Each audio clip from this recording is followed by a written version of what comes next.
Welcome to the latest episode of Lateral Think, brought to you by Melbourne Athletic Development. Melbourne Athletic Development is a sports and injury management clinic based in Melbourne, Australia. To maximise your performance, optimise your injury management, contact the team at Melbourne Athletic Development.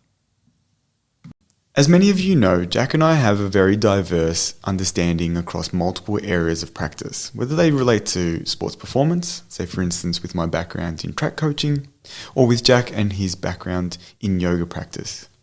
We've combined a lot of this knowledge over time with our clinical and sports performance experiences to really develop what we do. And as you know, we love education. So what we've tried to do is take that knowledge and put it into an online learning community. We think this is important because it's an opportunity for people to interact, learn, and upskill as they try to improve the practice of what they do.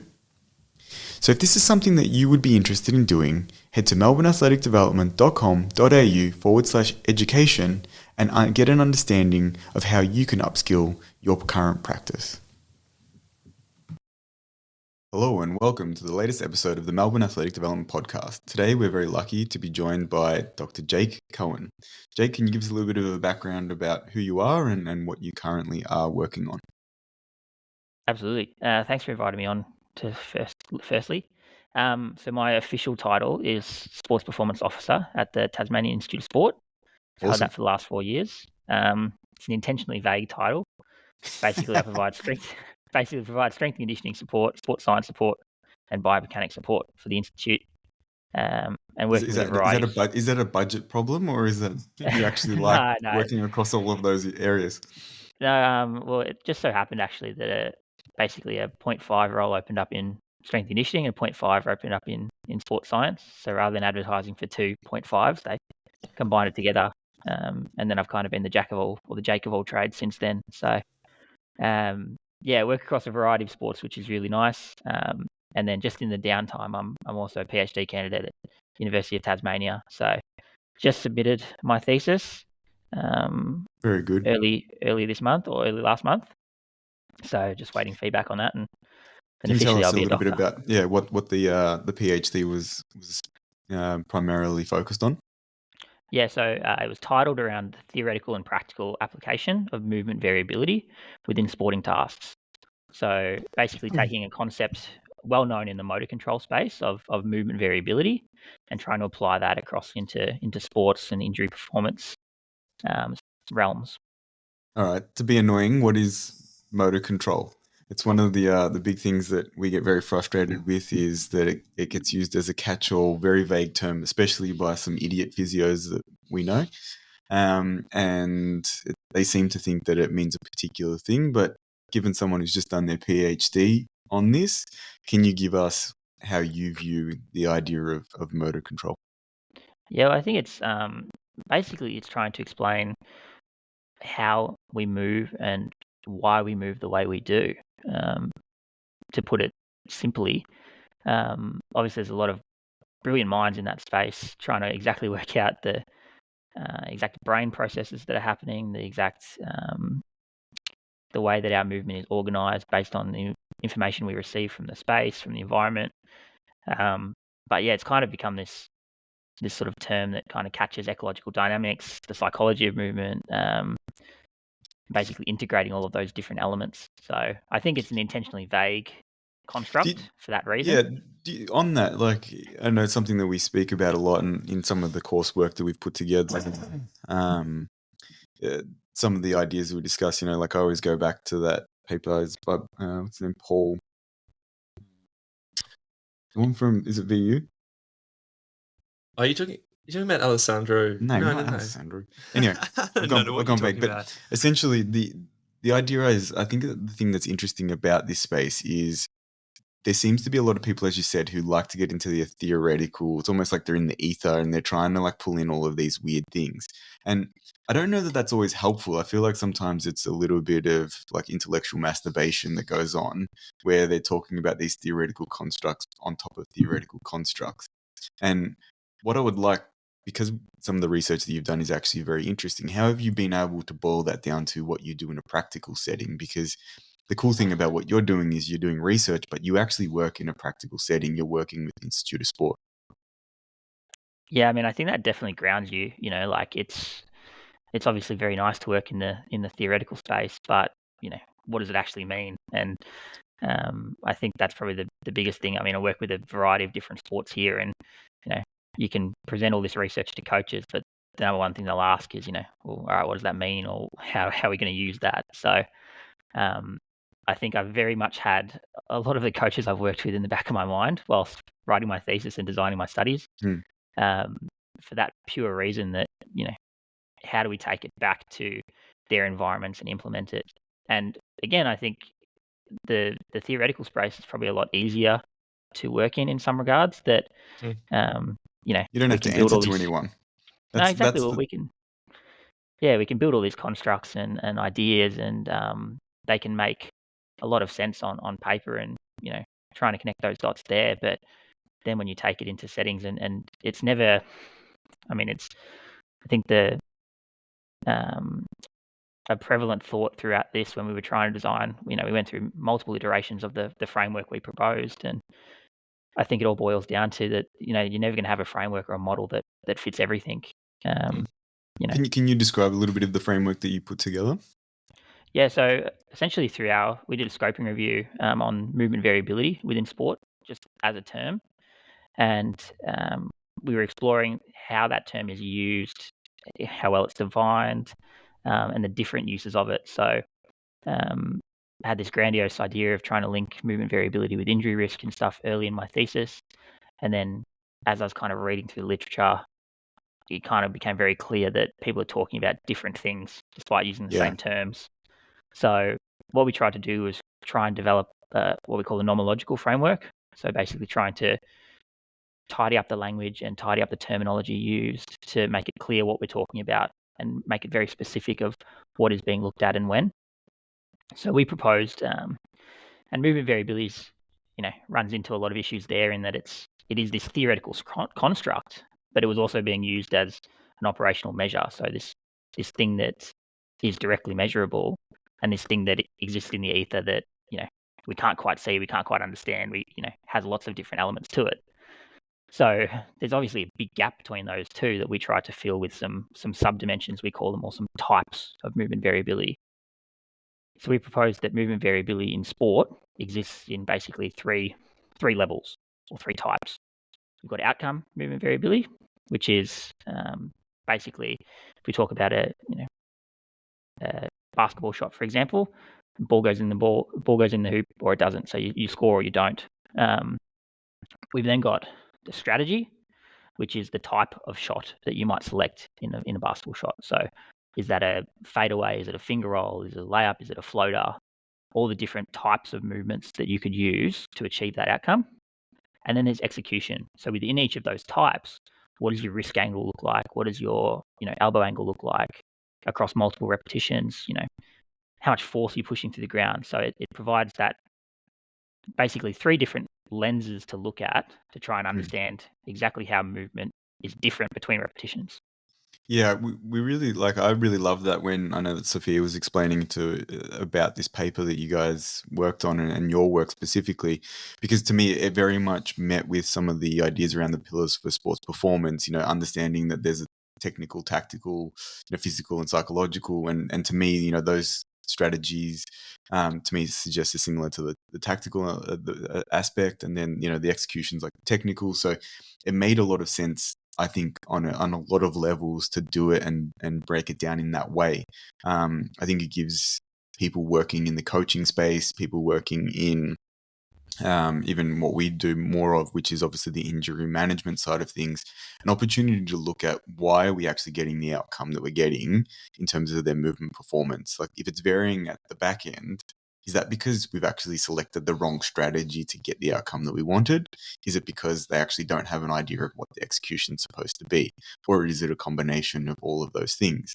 And I think one of the interesting things working more in the sports performance side of things, and I'll probably throw this to you now, is there's always this question about if you're getting the outcome, doesn't matter what the other two factors are, right? Because it's always, you see it happen a lot where, say, someone's got a really weird, say, shooting technique, but they're very effective.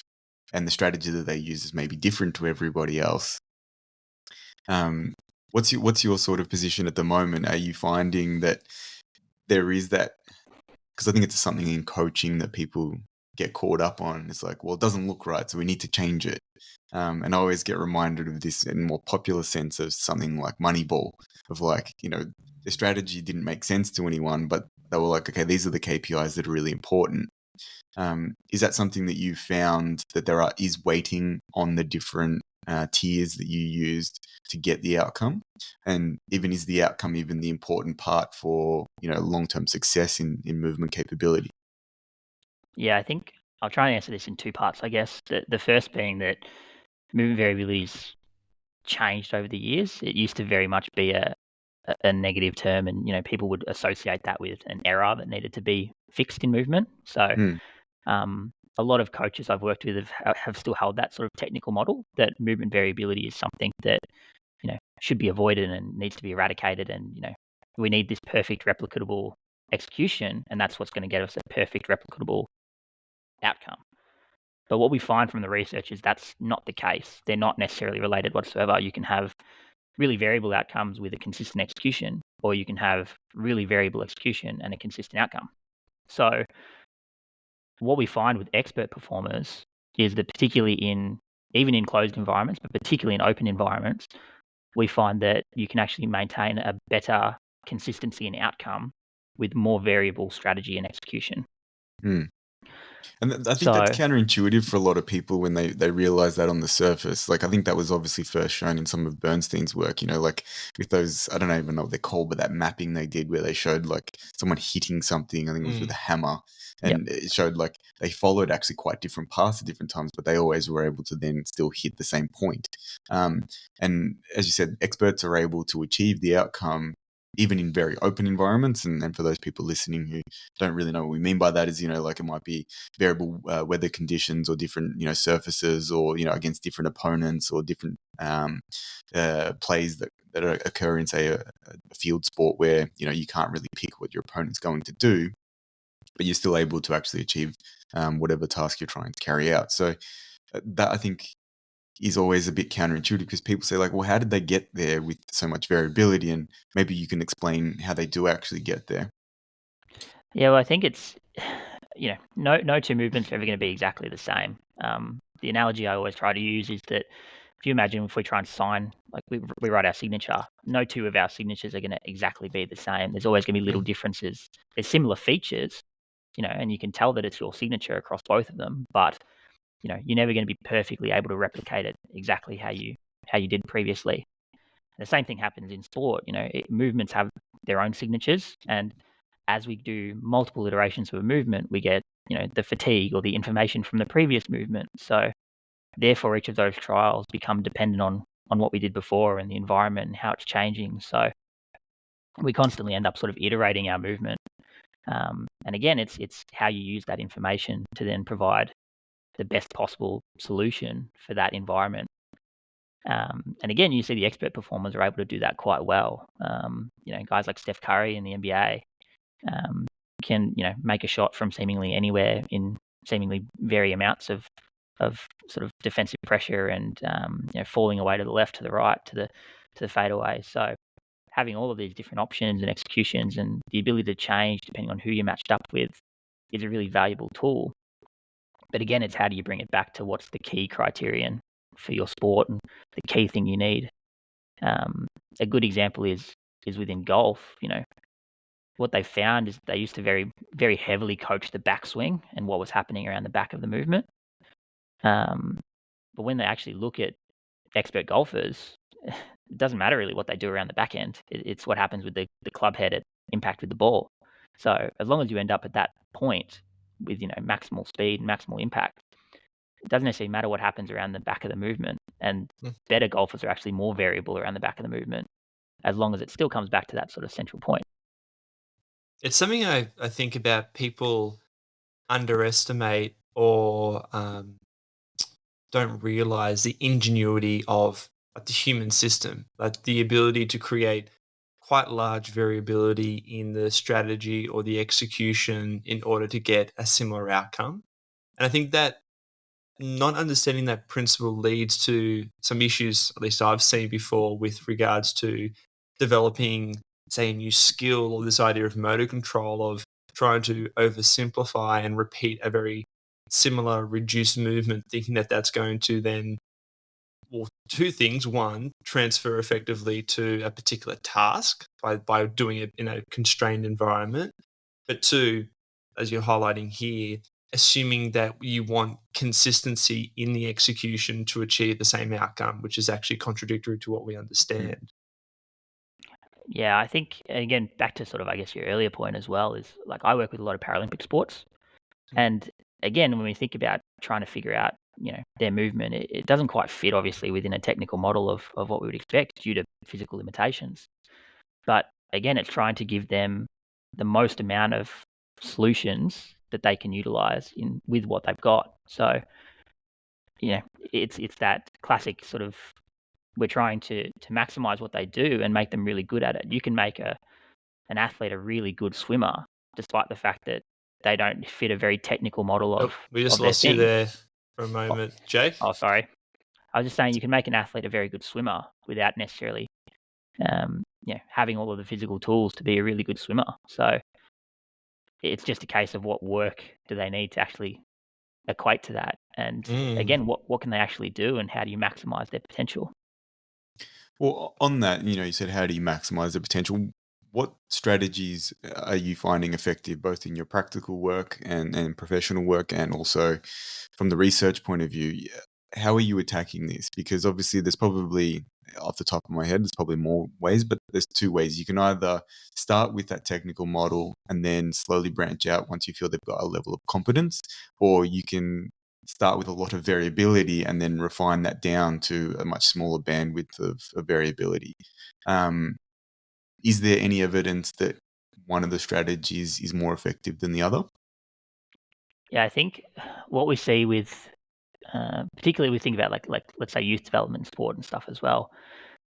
When you see a little kid trying to throw a ball, into a ring, you see they'll try every way under the sun to get it to work initially. So the variability is huge. And then what happens is they work out a solution. So, it's a bucket toss into the ring. That's how I can get the ball that high, and that's how I can get it in. So then they exploit that strategy very heavily. So they kind of go from this very wide searching for everything. They find a solution, they narrow in on it, they get very, very committed to that strategy and trying to maximize it and perfect it. And then it starts to open up again. So what I try and do in my athletes is where are they at along that journey? Are they still trying to work out what works for them, what their strengths are, what their weaknesses are?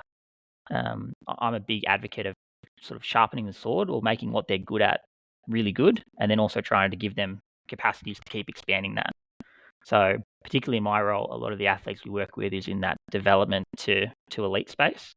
So my elite athletes I'm working with, we're trying to develop more solutions, more ways of exploiting things, identifying that, right, well, their opposition can do this and I can't do that. Whereas a lot of those development athletes, they might still be at that point where they're just trying to learn to utilize what they've got really effectively. So it might just be making them really good at, decelerating, or making them really good at accelerating, depending on what their strength is, so that they've got options within that strategy in itself. Is there limitations based on, exposure or even age that you believe exist and then potentially cuts down when you're going to explore more of this variability? Like, I know that, for instance, one of the research, I think was Knudsen, talked about, like, with learning and particularly skill acquisition, the idea of like critical periods where the neuronal development actually changes, and that's often got to do with the actual, biological maturity of the brain. And then obviously there's been all the work by Gregory Meyer and Avery Feigenbaum looking at some of these sort of critical periods in terms of neuromuscular development. I believe the paper was 2011, where they showed that depending on when you expose people to neuromuscular training, pre-puberty, during puberty, or post-puberty, actually changes the amount of, or the ceiling in which they can actually get to their neuromuscular development, which does suggest that there is at a level some restriction based on the physical maturing of the brain itself. Because I think this goes without saying, we probably haven't said this, but most of these things are obviously being done at a central level rather than maybe at a peripheral level. There is obviously peripheral contributions and sensory organs and all that kind of thing. But it's something that at the moment I'm still like unsure of where do you place this. Is this, you go really hard with the variability with teenagers, but once they get to 22, 23, 24, and they are getting to that more elite, do you start taking some of that out because maybe they actually don't have the adaptive capacity to continue exploring some of this movement variability? Yeah, I mean, I tend to view it as, it's a capacity. It's another layer that kind of gets laid onto your current physical capacities. So, each of us, if we think about it quite binary, each of us have, a concentric capacity. And then we've also got a concentric variability that's another layer to that capacity. Same thing with our eccentric ability, same thing with our, tendon stiffness, same thing with our, joint sense and proprioception. We've got this variability that's an extra dimension to what we're currently looking at. And again, it's what training are we doing to actually develop that space or that breadth as well? We can develop your proprioceptive capacity, but are we actually improving your proprioceptive variability and that other dimension? So what I'm finding with what we're looking at the moment is that it is very much a training effect. If you train someone to be more variable, they can become more variable. There's still a lot to be done in this space in terms of what's the best methods, what's the best way to assess how their variability is changing.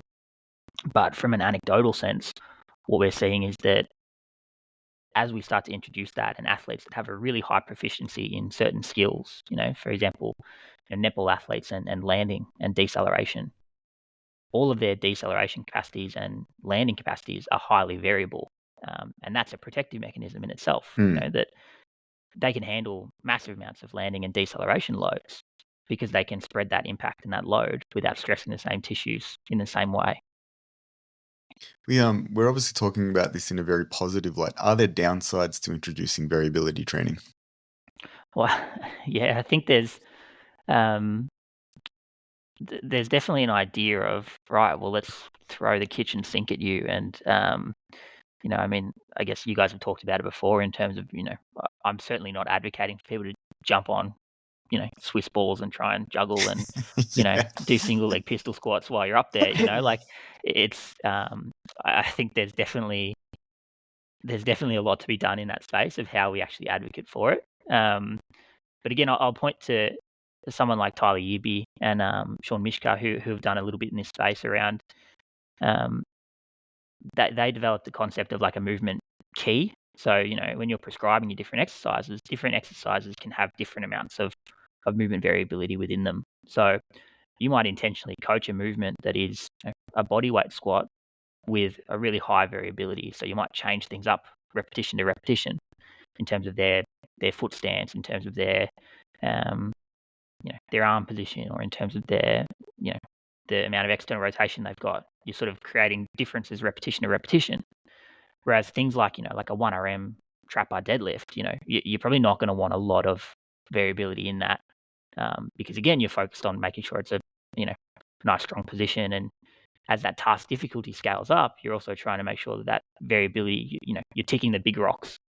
Whereas when it's you're in a much more comfortable space, you can toy around with some of that exploration.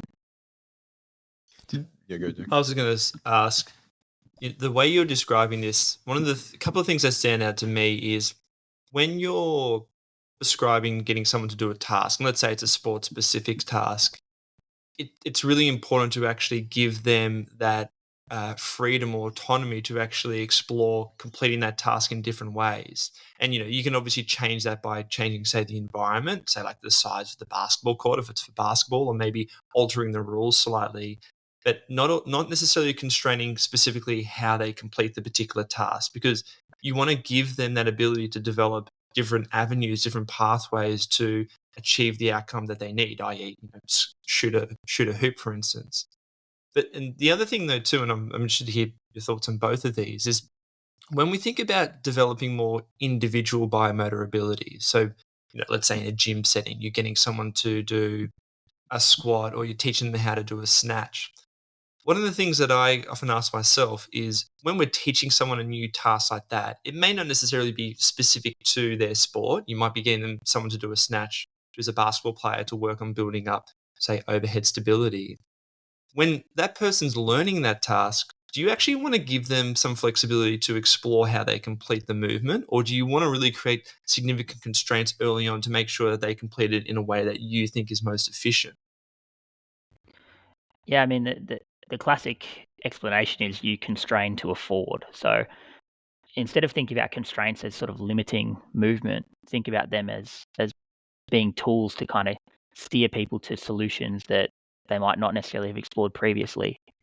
Um, as a default, we tend to probably relate to what we're good at, and you probably try and move in a similar manner. So, particularly in a court session or in a gym session or wherever it is, we can design our training drills and designs more effectively to create limitations, to create movements that we want. So, if you're trying to develop someone's agility, the easiest thing to do in a court-based session is, well, you chuck them on a really small condensed space. So, you know, if they rely a lot on that sort of linear acceleration and their top end speed, squishing that space kind of takes that away. And it's like, right, well, how can you impact the game now? You have to find a way to maximize it. And I'm a big advocate of doing that in the gym as well. Um, we've got a lot of basketball. Like I've worked with a high level basketball athlete who always tends to want to move with an eccentric load. They're very good with their stretch shorten cycle, and as a result, that concentric output suffers. So a lot of the movements will put constraints around basically getting rid of that stretch shorten cycle element to stress the capacity in a certain way. So again, that's going to help things like her linear acceleration, her acceleration from a dead stop, that triple threat position. But it's a case of making sure that she can explore that space without relying on what she's already good at. So again, we're also still doing separate stuff that sharpens the sword. But I always explain it to athletes as we're trying to sharpen the sword, but also teach you how to shoot a bow. You kind of want to have your weaknesses not be so weak, but your strengths are what make you really good and got you to this level. So we want to maximize those. And in terms of making it sport specific, we'll do a lot of that with rowing. So there's definitely, I think it probably relates back to understanding the sport and understanding how they move. And again, what are the bounds and limits that you would like to see within that to ensure that it retains specificity? Mm. Yeah, so I think what that highlights there is for someone who has that developed neuromuscular system, we have to always understand that by default, they're going to use strategies that preference their utilization of the particular physical qualities they have. So sometimes it's about creating certain constraints or modifying certain variables to make sure they can step outside of that particular particular area that they will continually use to complete a particular move. Yeah, a big win for us was with our rowing coaches. We, you know, when I first started at the institute, we were jump testing our rowers, for S&C space. And I remember the rowing coach sort of telling me, well, I don't necessarily jump in their sport. What's the relevance of this? And athletes had kind of questioned the same thing. And it took a little bit of communication with the coach and building rapport. And eventually, what we were doing was throwing IMU sensors on the rowers when they were out on the water. And essentially, I remember sitting down with the rowing coach and being like, right, well, I can probably draw what your boat acceleration curve looks like for this athlete based on their jump curve. And he was like, well, I don't think you can. And eventually I proved it to him. And it was like, well, look, people move the way they move. So again, we started to associate changes with, well, if we change this element of this, a squat jump curve on the force plates, which we know how to use and we know how to make those changes, then essentially we'll see this change in the boat. And essentially what we did was we started to see those changes and those shifts. And that was kind of a, oh shit moment for the coaches to kind of be like, right, we actually have a really good understanding now of how we can make changes at particular points and particular shifts, as opposed to it being a little bit more of a big question. I think you've highlighted something that we talk about a lot, and I don't know if you know much of my background, but I coach track, and biomechanics seems to be an area that everyone's very interested in. And I always think the biomechanical outputs of someone's performance, and particularly the outcome of that performance, is very much the skill set, and it's exactly what we're talking about here, the sensory motor capabilities and sensory motor control, as well as the actual physical capabilities that they have in their tissue. Or it could be both peripheral central systems. And you've just highlighted that, you've actually made changes to, it's a jump capability in a setting that's not 100% contextually the same as them being in a boat with their feet strapped in and pushing. How do you therefore see that transfer occurring, where sometimes you have this issue where when you're teaching someone some sort of skill, it's either they don't understand what they're doing and you need to actually develop the motor capabilities, the coordination factors associated with that skill. And sometimes they actually just lack, the physical output features that are needed for it because they're not powerful enough or strong enough, or they have, components missing, as you mentioned before, things like the eccentric component or the stretch shorten capabilities. Do you have a bit of a process that you go through to determine, which one of those factors or both of those factors, whether they're contributing to what you're actually seeing in terms of the actual movement? Yeah, I think I tend to take it as that sort of, the classic approach is that sort of Sorry. general to specific, kind of quite vague initial stuff that kind of relies on some of their strengths, and you try and blend that gap a little bit. I'm a big advocate of developing ways that can kind of expose them to what it feels like. So, um, when we run into athletes that just don't have a great eccentric ability, can we supplement using things like bands to get them used to feeling what an eccentric stimulus really is, or a fast eccentric stimulus in particular? So we've done a lot of exploring, particularly with some of the research from the force plates, around how we can actually shift and what are we actually experiencing in those phases from an acceleration perspective, from the way our center of mass moves. How can we sort of mimic those with supplement materials such as bands, such as chains, and can we actually stress those systems in such a way that it kind of makes you have to use that system, or you have to start recruiting that system, and therefore that increases that capacity of it.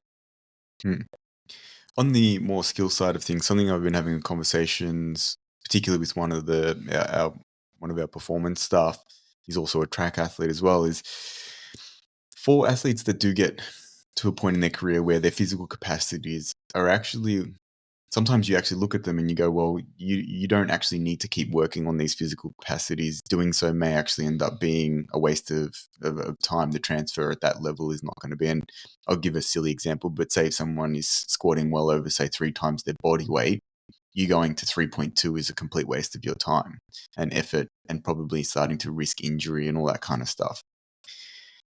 When you're trying to get transfer from some of those kind of features, whether it's strength or power or elastic function, to the task, do you think that the specificity of what you're doing needs to close down, or do you think that you still need to expose them to more, variability and create enough of an open environment for them to explore that? Because I'll give you my opinion so that you can kind of you can maybe preface this, but I found that once someone gets to a certain level of proficiency, I'm finding that I'm having to actually hone that skill very, very closely, and the task that you're trying to practice has to get quite specific to what they're trying to do, because the transfer that you're trying to get from, say, the physical output to, the performance is not a big gap. And so in order to actually really get that close to what they want, you've actually got to allow them not only time, but the environment and the ecological kind of exposure is quite reduced. Now, if you tell us what you think about that, and whether maybe I'm missing the boat with not adding enough variability there. Look, I think I see it as a breadth versus depth question, really. It's a case of what does your athlete need for their event and for their sport? And again, how much of that is built as you're trying to expand their sort of variability and their capacities and their strategies and their options, and how much of it is building that depth of you might have the one solution, but you've got all of those different executions within it, or you've got all of those different, the different capacities in the sense that you can layer into that execution. So, it's a case of you might just be really good at this one thing and have a billion ways of doing this one thing, or that maximizes your capacity, and therefore can you just get into situations that can exploit that. A classic example from some of the data from P3 over in the States is James Harden. His eccentric rate of force development, his eccentric ability is through the roof. He's got very he's quite average in a sense from a concentric output perspective, but eccentrically he's very, very strong. So what he does is puts himself in a lot of situations where he creates step back jumpers, and because his eccentric ability, he can stop on a dime. He can actually create space really, really effectively. And again, until someone can effectively close that space and people work out how to guard that and how to defend it, you can just keep exploiting that strategy until someone makes you change it. And it's the same thing here. And if your concentric kick is really, really good in track, for example, then if people can't match up with you, then why wouldn't you keep exploiting that strategy? Again, that has implications for the long term of what happens when someone can beat you. There's always a bigger fish. So when someone does beat you, then what do? And that's when a lot of our athletes go, my stuff doesn't work anymore. Like I have to find other ways of doing stuff. On that note, a question I wanted to ask then is, if you think about basketball, obviously very open, wicked environment, lot of variables that you have to take into consideration, and obviously at a subconscious level, the outcomes and the execution, the strategies you use are going to be massively varied. If you look at the other spectrum, though, like thinking of, say, Close John, sports, yeah. Yeah, for John being, to say, a sprint coach. Like we know the biomechanical features that the person needs to achieve a certain performance. And that's a question I wanted to ask, because we have a much more kind environment, so to speak, where there aren't necessarily many external variables to consider. There obviously are some when you think about things like wind conditions, track surface, things like that. But yeah, do we want actually to really refine the amount of variability that we see in, say, a sprint athlete? Because if we see too much variability in their execution, contact time, or those are the things that I think are interesting, because Jack's picked my brain actually. Yeah. I was going to ask the exact question of, like, in those different environments, do we actually need different strategies to tackle this movement and skill and variability problem? Because even if someone has, say, a particular skill, like you were mentioning before, like they've got great stretch shortening capacity, eccentric capacity, if that's a thing that's going to get them to win races, do we really care, so to speak, if they're actually quite refined and limited in the executions that they use to get that outcome? Yeah, it's a classic thing we've battled with a lot, in terms of relating it to continuous cycle sports and those kind of things. And I think it comes back to this sort of Goldilocks principle that, what we understand from the movement variability research and space is that there is a Goldilocks sort of zone, which is this optimal amount of movement variability. And then we've got kind of the too much, where your movement is too random. It's too unpredictable. You put yourself in situations that you're not necessarily used to. You think about sprinting, for example. If you sprint with too wide of a step length, or too wide of a base of support, then you're either not going to go anywhere, or you're going to fall over. It's the same thing in terms of if we go down the other end, in terms of a really periodic or a really consistent movement variability, where you've got basically no movement variability. This would be too narrow of a stride length, or too narrow of a base of support. And again, you also risk falling over, or not being steady enough in that space. And again, not moving very fast. So it's kind of operating within this Goldilocks zone. We don't quite know where the limits of that sit. Through some different analysis techniques, we can start to tease out some stuff, but it's still very much an emerging space to try and work out exactly what is good variability and what is, in a sense, bad variability. Yeah, can you elaborate on that? Like, what, I know it's preliminary and maybe we can't be prescriptive from that, but like, what are you actually looking at? Because that's very interesting. I agree with you. Like, I always talk to people when they ask about biomechanics about bandwidth. Like, you want some variability, and you want them to be able to play in that space. But if they get too far outside of it, whether it's, as you said, too little or too much variability, then maybe we're in trouble, and we start bringing on injury risk, or we start really affecting performance outcomes.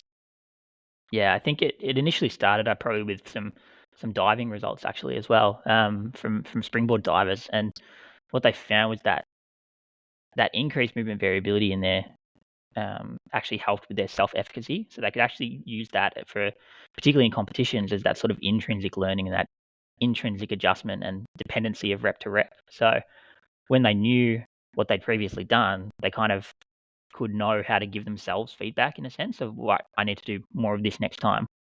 But again, you can only do that with more information, and you only get more information by being more variable per se. So even things like airplane pilots, so more experienced pilots will actually alternate their nose position and be much more Mm. variable in their approach coming into a runway than a beginner pilot. So a beginner pilot will basically pick their path and stick with it, whereas that actual exploration of going up and down, I'm waving my hand like I'm an airplane pilot now, but as you sort of alternate up and Because that's down, how they you know, fly. Perfect exactly, yeah, example. exactly. So, but actually alternating that nose gives you more increased information, and then what you can, it's up to you to have to know what to do with that information. But the more you can sort of gain from that, the better. So, Hmm. I think that definitely comes down to being adaptable in the sense of in a race, you know, what are my competitors doing? And again, do I have a strategy that will work better in this situation compared to another? Versus how much do I stick to my pre-allocated race plan? Okay, here's a question for you, because do you think that that's something that as sports performance professionals or coaches that we actually need to program in, or do we just need to provide enough opportunities in different, say, conditions?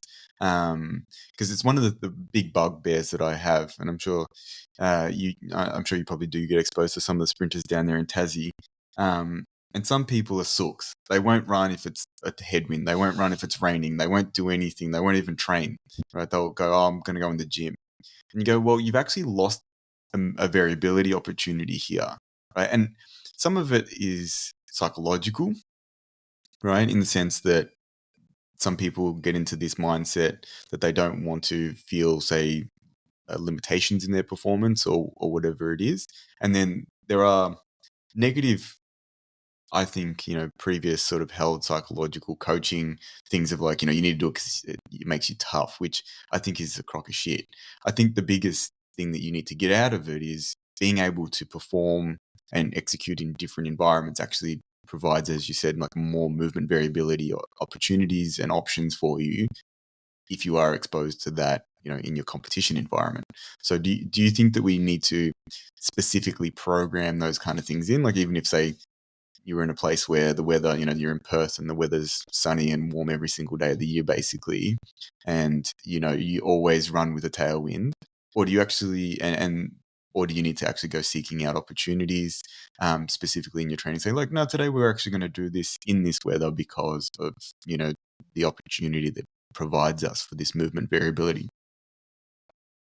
Yeah, I think my perspective, like my background is particularly in team sports, so it's definitely been a shift coming over to Tassie and working with a lot more individual sports. And again, that shift in mentality of, right, what do we do when things aren't optimal? And Hmm. again, we see this in the research too. Like, I'll give a shout out to Sean Barris, whose previous work in this space of movement variability was around diving and springboard divers. And she was a big advocate for shifting that culture, particularly in Australian diving. For divers would balk initially on their dives, so they would basically just cancel out their dive if they didn't get a perfect takeoff in training. Yep. And obviously, what that does is then shoots them in the foot for competition where you might not get a perfect takeoff. So Mm. all Sean really did was basically change that belief from the coach a little bit to say, right, well, if we can prove to you that balking isn't an advantage, then would you change your mentality? And there was a lot of sort of pushback and friction there, and again, they're not easy conversations to have, but her research showed that by basically just removing that element of doesn't have to be a perfect rep, just try and complete your dive anyway, you actually increased your scores in competition. Hmm. So you actually were able to be more variable and more adaptable in competitions. But again, you only get that by actually practicing in that way. So again, it's that just specific transfer. But again, it's also fighting those beliefs and those things held by the coach. We run into things like this is a coach holding that really strict technical model of this is what an athlete should do, and they just don't have the technical capacity or the physical ability to be able to do it. And it's like, right, well, based on their body shape, that's just not going to be, it's not going to be a doable solution. So instead, we need to maybe have them row like this. And like I said, I mean, our coaches have been really good at buying into that, but it's been lots of conversations and lots of building to get to those points. Yeah, I think it's something that over time you have to allow the opportunity to these athletes to be able to explore this stuff, because if, as you said, if they get into the mindset of they're going to bail on every single dive just because they don't get the perfect takeoff, then that's clearly going to have an effect. It's slightly going into a different area, so if it's not something that you've necessarily thought about, I understand. But one of the things that I tend to do with, say, my competition and planning and programming is actually select competitions for different levels of stress and different levels of, say, environmental exposure, because I understand that, different things will afford different opportunities.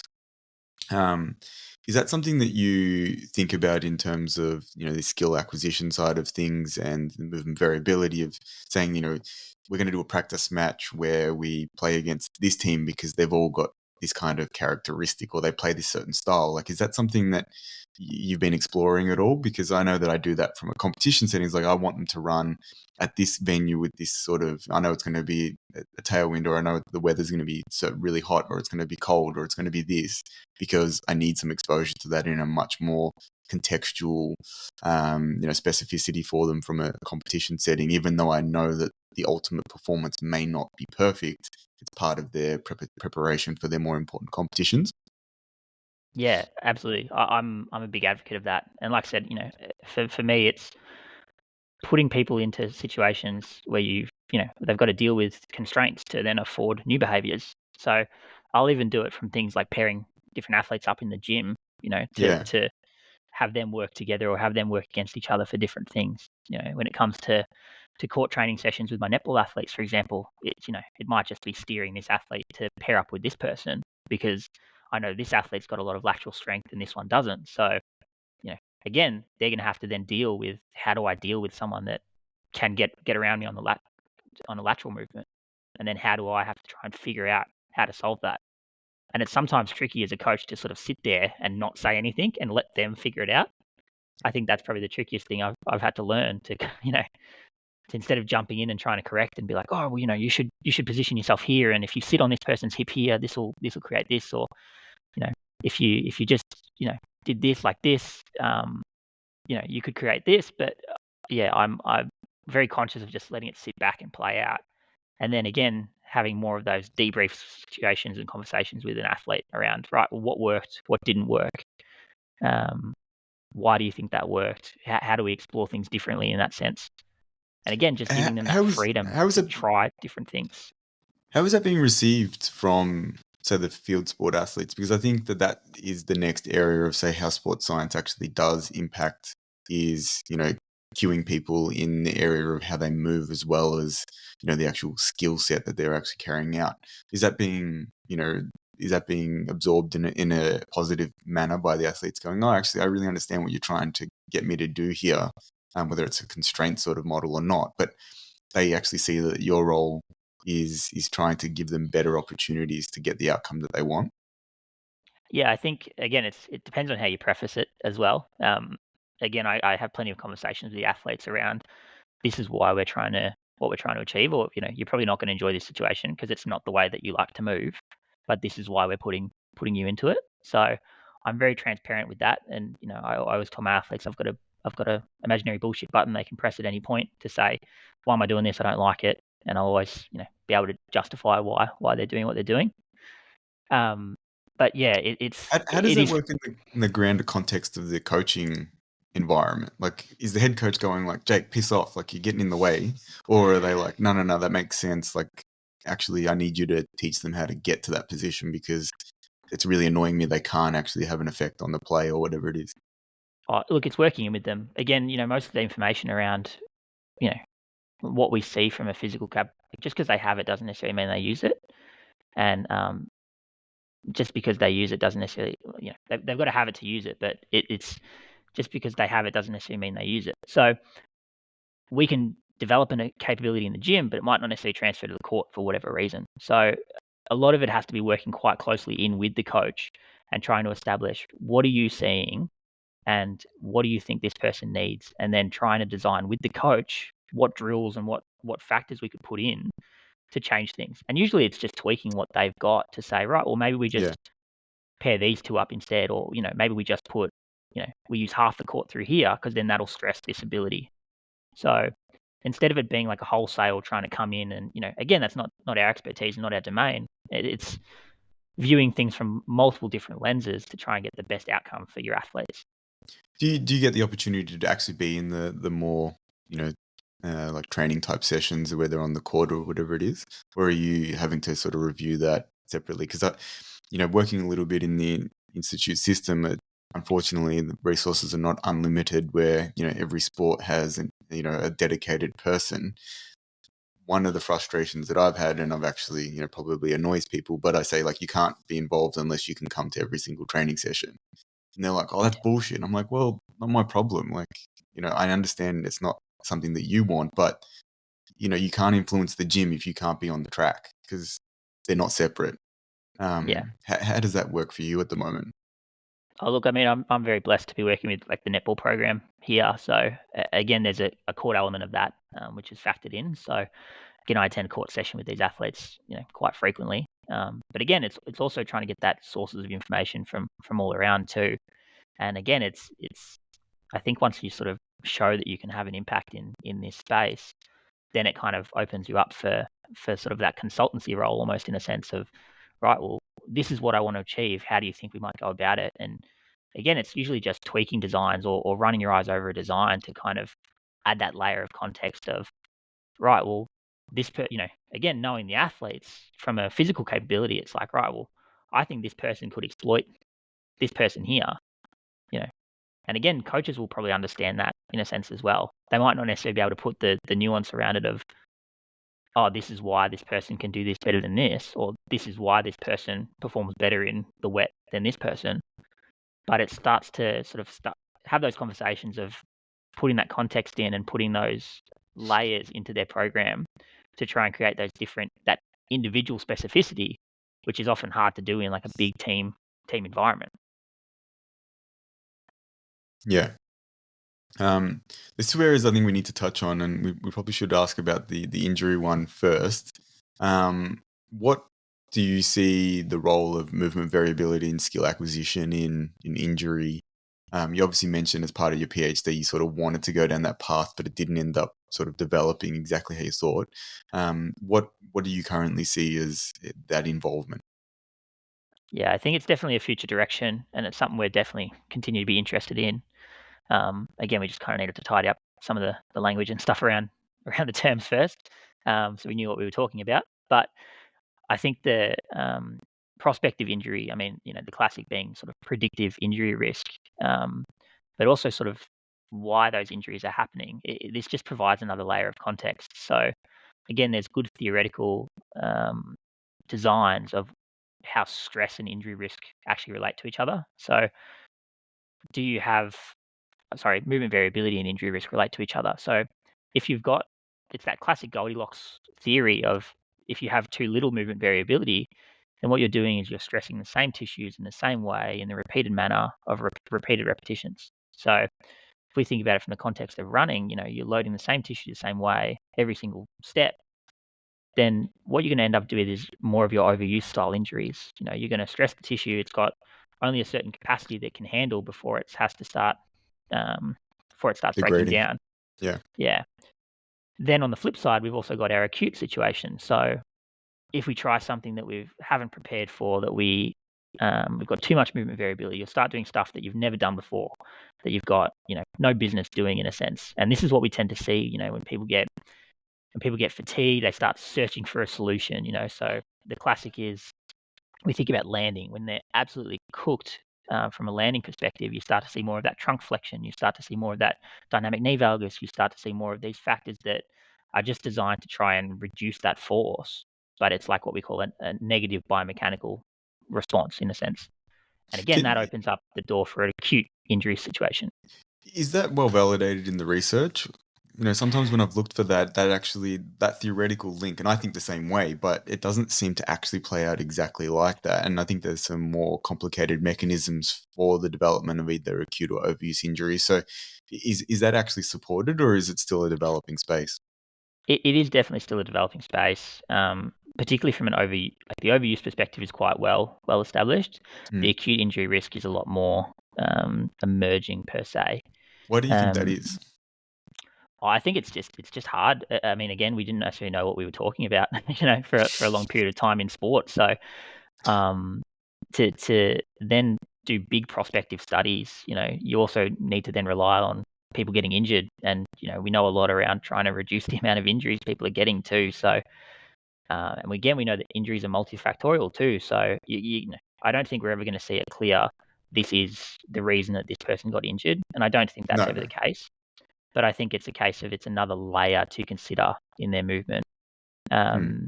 We see some of the things around movement expressions changing with fatigue and certain strategies being chosen more frequently than others.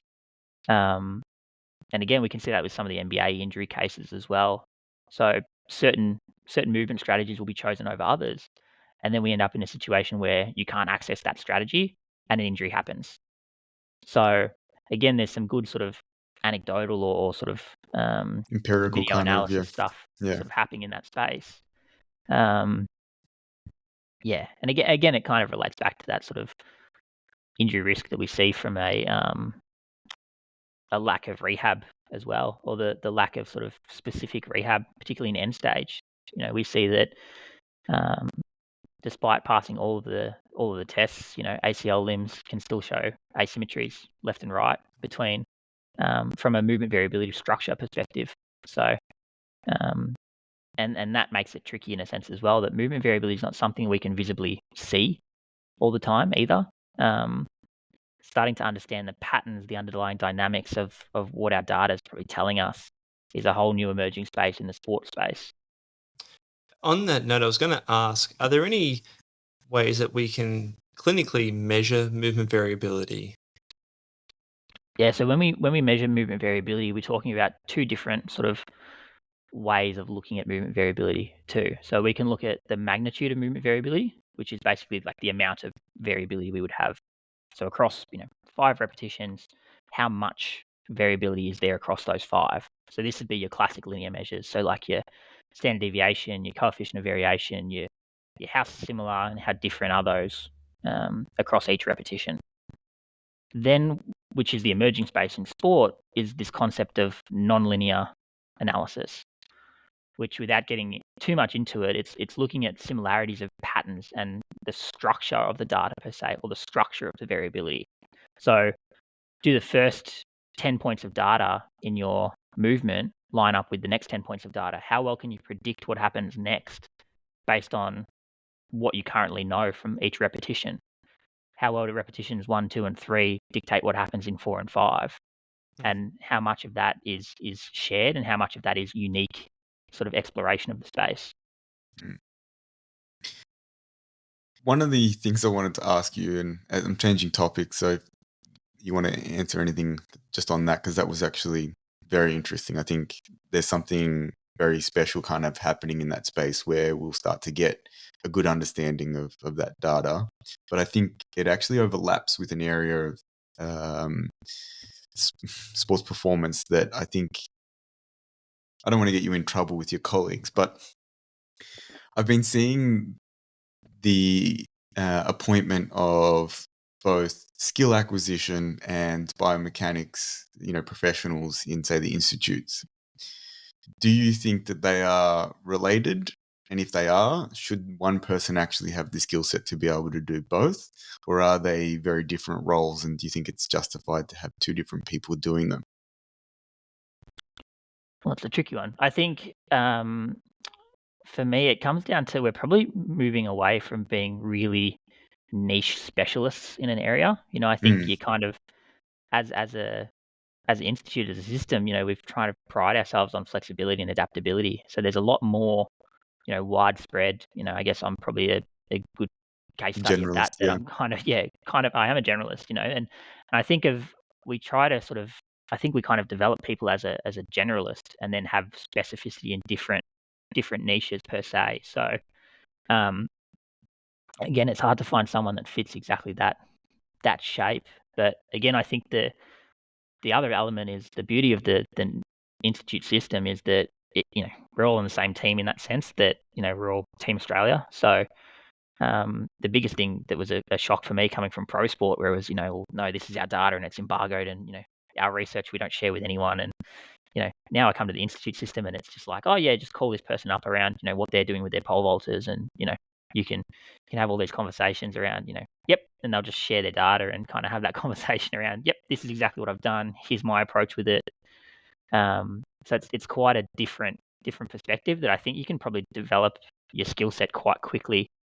As long as you identify where your strengths and your weaknesses are, the institute system's quite good at trying to develop those, make you that widespread generalist. I'm glad you said that. I don't know if you fully answered it, because I think you were sitting on the fence there with whether there's a difference between biomech stuff and skill acquisition, but I won't push it too hard.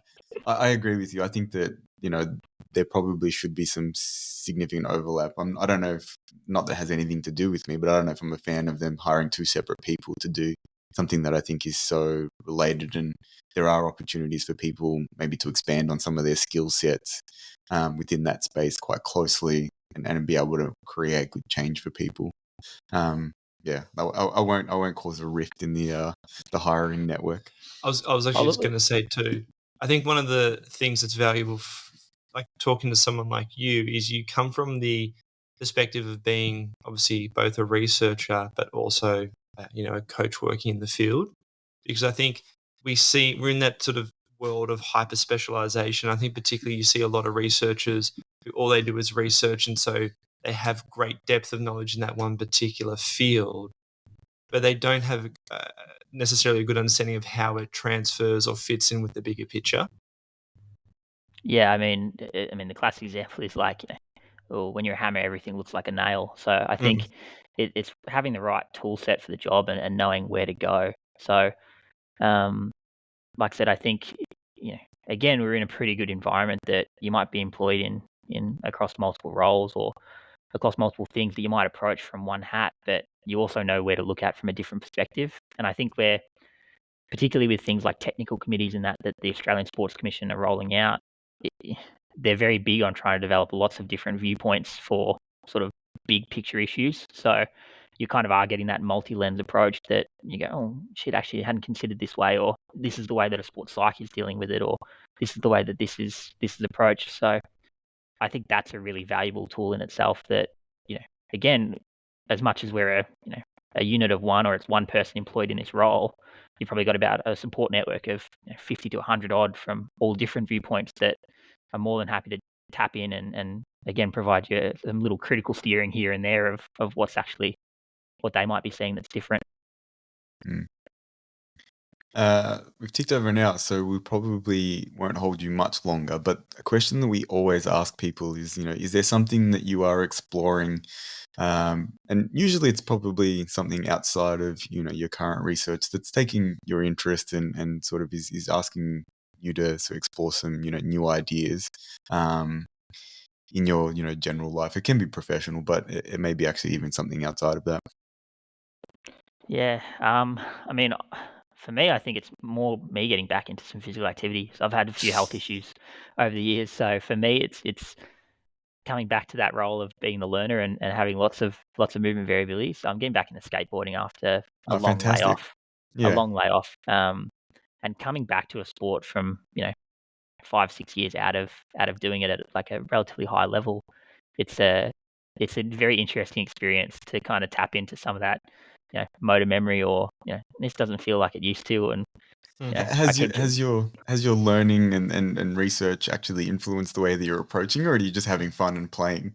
Oh, look, I think I'm definitely on the, we talked around that sort of continuum. I think I'm definitely at the far left side of things at the moment, where I'm exploring every solution possible, and whatever works. But yeah, I think it's, that, once you tap into something and then exploiting it, and knowing that I can do this, I can feel like I can try and do this the same way, but your feet are never going to be in exactly the same position, or you're never going to be exactly able to replicate it. So you kind of have to have lots of different ways of solving it. So I think I'm definitely just embracing that and having fun with the process. Is that giving you ideas? Like I find that sometimes researchers and curious people generally they'll find something where they are kind of exploring and it starts to open up ideas, and you start going, oh, actually, me playing with this makes me think about this problem that I'm facing with the athletes that I'm dealing with, or with the research that I'm exploring. Yeah, I think my background was always in the weird sports. I guess I did some martial arts tricking, I did some parkour, I did skateboarding growing up. So for me, I think it's in each of those sports, people would have like distinct styles of the way they did things. Like you would just be like, right, you could see it, as a series of dots on a computer monitor, and you'd be like, oh, that's a Ryan Sheckler kickflip. And again, you'd just be like, but why is it a Ryan Sheckler kickflip? Like, how can I tell that that's that person doing it versus someone else? And we can all do the same things, but in different ways. And that style factor is it's a big aesthetic determinant for a lot of those sports. Of right, I really like the way this person does this, and people will try and replicate that. And it's just something that's so it gets my mind ticking along of why do we end up with these different ways of doing things, and how does this person have their distinct style, despite the fact that we all try and learn the trick the same way and approach it the same way. Well, Jake, thank you. We really appreciate you taking the time to chat with us today. It's been a fantastic discussion. I'm sure at some stage we'll probably annoy you for another discussion. But thank you so much. And for anyone who's interested in looking at Jake's research, he's got some fantastic papers out. So do go exploring those. Thank you. Thanks for having me on, fellas. Thank you very much.